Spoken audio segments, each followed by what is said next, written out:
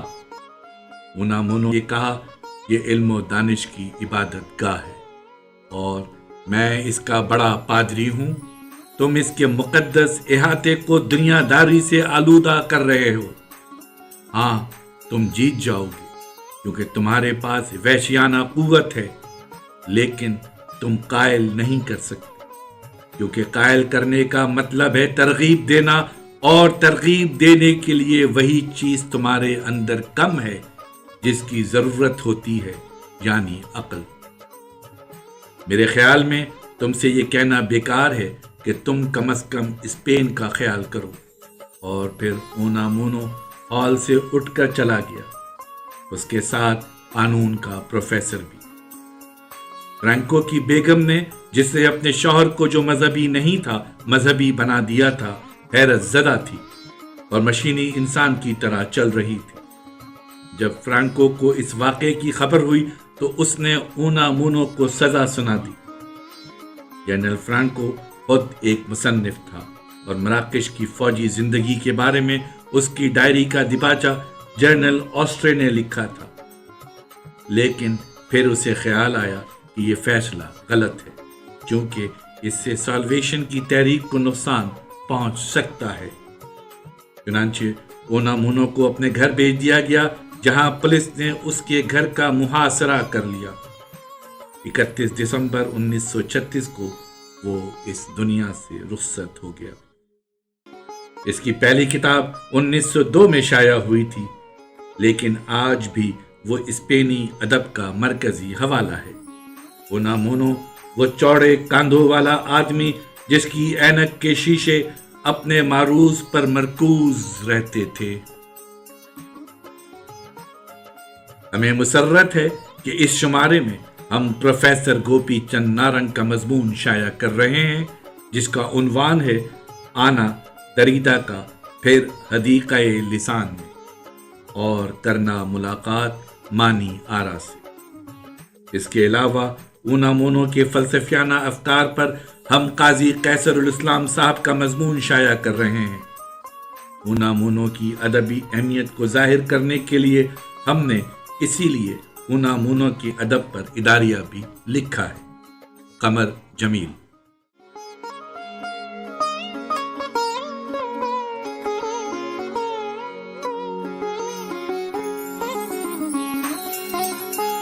آواز و پیشکش ظفر جمیل۔